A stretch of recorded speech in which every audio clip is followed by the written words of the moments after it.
crew, Dustin here from Gold Rat Engineering. Just shooting this video for you with the new Avago Brothers pump. This one's been designed for the 8-inch unit, 8-inch highbankers, 8-inch sluices. It's running much larger diaphragm than the little 6-inch version. 6-inch version, if you guys haven't seen that one, looks like this. There's 4 available on the website at the moment. These guys will run up to a 6-inch comfortably. The boys have gone away and come back with this. This is just the first prototype. Doesn't mean that's what it's going to look like when they go into production, but we need to test it and make sure that it definitely worked before the boys pulled the pin and started ordering these pumps and trying to get everything down, costs down, and starting to optimize the production.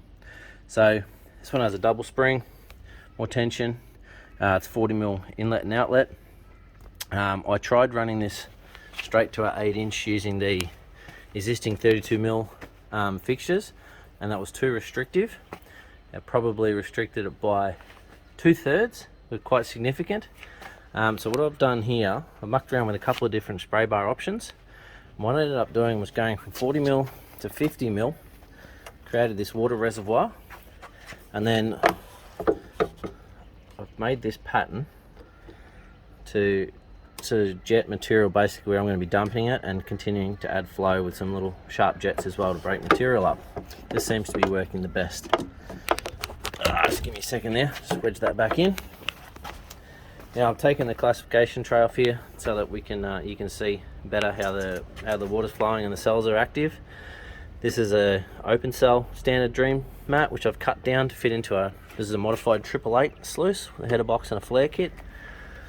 We'll run it with the mini mat as well, but this was the main one that we were concerned about. Is it going to deliver enough water? And we've done the maths on this, and it 100% delivers enough water. This pump comfortably delivers 25 to 2600 gallons per hour to this sluice, which is equivalent of running the 3,000 gallon bilge pump with a couple of meters of hose. So we've got ample flow, we've got good pressure, and with the double diaphragm we have constant flow and bugger all surging. Now adding these jets in instead of a dump valve does create a little bit more surge and pressure, but that's kind of what we want for cleaning clays, etc. So I'm going to run the pump now. I'll shove a little bit of material in so you can see how that works, and then I'll try dumping a bucket in, and then I'll put the 888 mat back in there and we'll run that, and I'll tack these videos together for you. Just give us one sec, guys.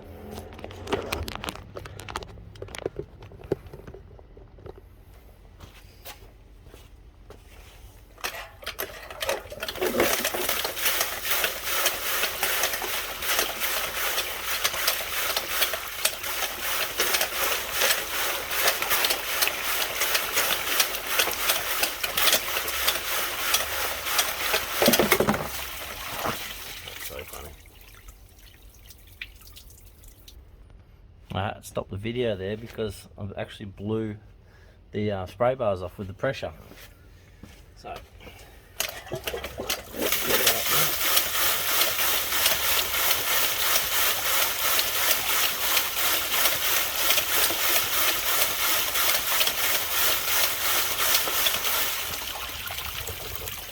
and notice how the cells, the material hanging up in the cells and not tagged down the bottom here.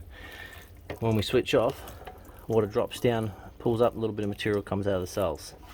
So we know that that's exchanging well. Try to focus in on the box here a little bit to show you how the material moves its way out of the system.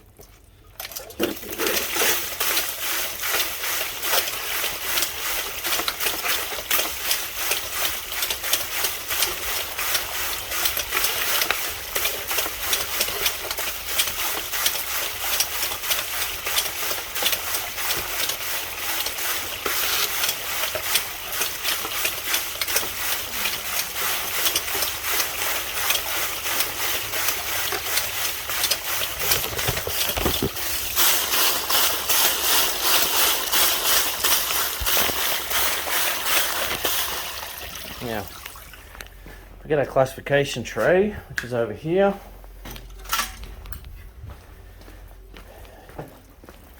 This will actually help the first few cells function a little bit better. spark below is clear. Down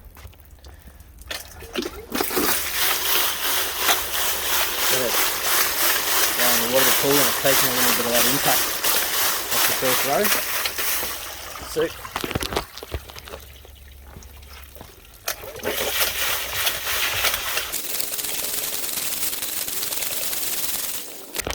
Now I've only got one bucket of dirt here, so I'll save the other half a bucket to run the mini mat, and I'll come back.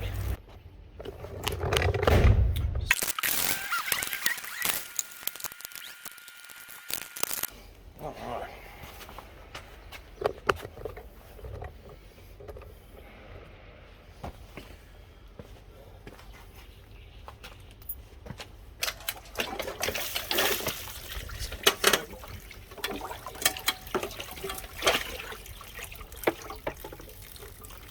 Should show you. Concentrates we got out of that mat.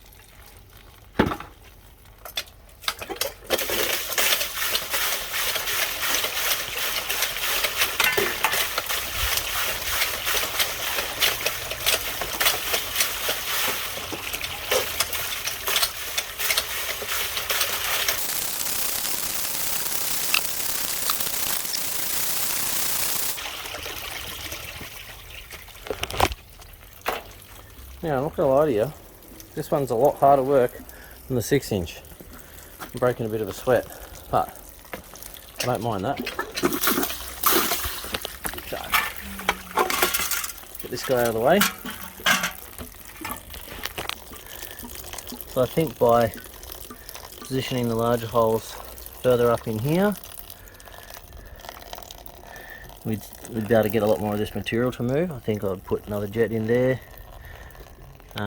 Experiment with some slots, but that's working pretty damn good. The miner's moss hasn't choked up. Obviously not a lot of material run through the box, so it's to be expected. So let's bang this in, add it to the rest of our cleanup.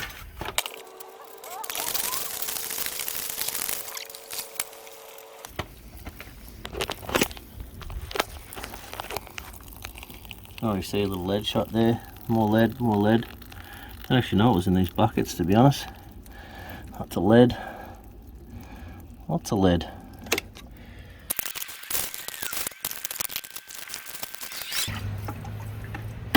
Alright. Let's say concentrate from 2 runs. Just looking at this material, it's like decomposing granite, so there's either from the last trip down to El Dorado, or it's really, really old.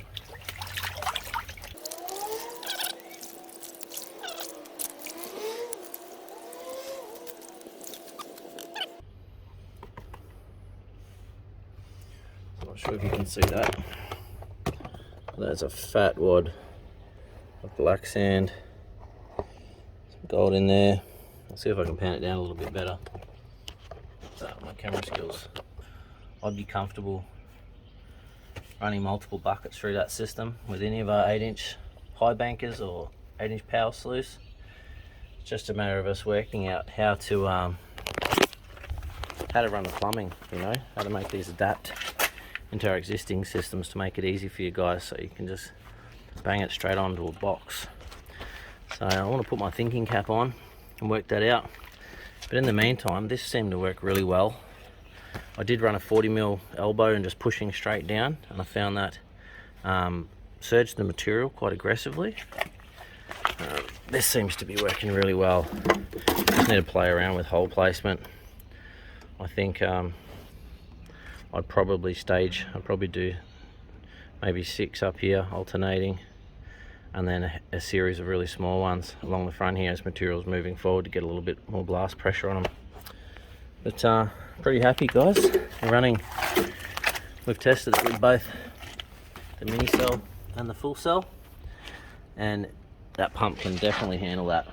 So I'll let the boys know that that's a goer, and they'll kick those into production. I know there'll be some lead time delays in terms of ordering these pumps and the guy's getting organised, getting springs made and all that sort of stuff. But we'll try to work out some pricing over the coming week for you guys, and we'll bang her up. In the meantime, this is the only one at the moment. It's pretty cool, really chuffed. Alright guys, enjoy the rest of your day.